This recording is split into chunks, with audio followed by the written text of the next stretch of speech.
Document from a confidential source this afternoon. It's a Customs and Border Patrol form, and it shows that Jesus Campos entered the United States from Mexico at the San Ysidro border crossing in San Diego County almost exactly to the hour 1 week after the Las Vegas shooting at the beginning of October. Now, the document does not reveal how long Campos had been in Mexico. Our source told us that Campos entered the U.S. at the same crossing in January of this year. At that time, he was driving his own vehicle with Nevada plates. And yet, in this document from a little over 2 weeks ago, Campos was driving what appears to be a rental car with California plates. Now, this information raises a number of questions about the Las Vegas investigation and the crime itself. Jesus Campos is the only eyewitness to the biggest mass shooting in modern American history. At the time he was in Mexico, the press was reporting that investigators thought Stephen Paddock, may have had an accomplice in these killings.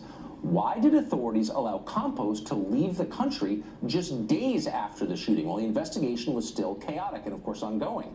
How did Campos, who reportedly had a gunshot wound to the leg from a high-powered rifle round, manage to travel to Mexico? Did he fly? Did he drive? Was his employer aware that he left the country? Were investigators aware? Did they facilitate the trip? What day did Campos get to Mexico? How was he able to drive back for hundreds of miles from the San Diego border back to Las Vegas? Why did he take a rental car instead of his own car? The union that represents Campos told us they were aware that he left the country. They claim it was a pre-planned visit. Why did it take a government leak for the rest of us to find that out? Why has MGM been so intent on controlling availability to Campos, booking him on the Ellen DeGeneres show and shielding him from press inquiries? Why did he appear with a co-worker in the Ellen interview rather than solo? Why did Ellen ask only leading softball questions? Why have so many people gone to so much trouble to shape the story of Jesus Campos? ABC spoke to Campos on October 4th. Was he in Mexico when they talked to him? Did they know where he was when they talked to him?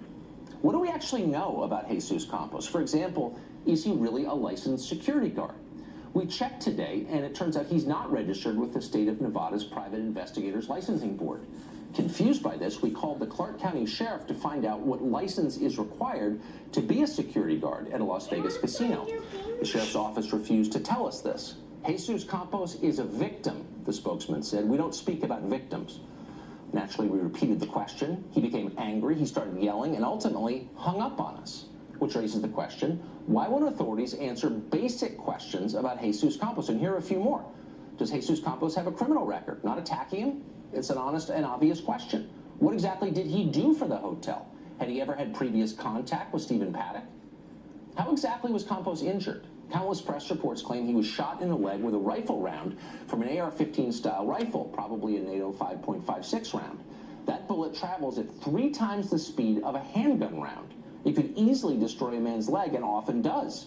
Given that, how could Campos possibly have driven 700 miles from Las Vegas to the Mexican border and back less than a week later?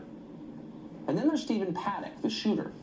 We still know essentially nothing about him. Even the most basic questions about his behavior remain unanswered, such as, how did he get access to the hotel's freight elevator? How many other hotel guests had that access? Does surveillance video from the casino show Paddock entering the elevator alone or with others? Had he used that elevator before? If so, how often and why was he using that elevator? More broadly, had Stephen Paddock ever previously appeared on the radar of the FBI? Here was a man gambling millions of dollars and stockpiling weapons and ammunition. His name was all over federal databases. Nobody in law enforcement noticed him? We learned today that Paddock's computer is missing its hard drive. Why did it take nearly a month for investigators to tell us that? Did they just find out themselves? We don't know. What do we really know about Paddock or his family? His brother was recently arrested on child pornography charges. Was that part of a separate investigation? Was it related to this case? How many family members does he have exactly? Was he in regular contact with them? Did they have any reason to believe he was planning an attack? And by the way, where's his girlfriend? We could go on. The point is, this story gets murkier by the day, and that is the opposite of what is supposed to happen. It's impossible to know exactly what is going on with the Vegas shooting. We're not going to speculate. But it's obvious that there is lying and incompetence at the heart of it.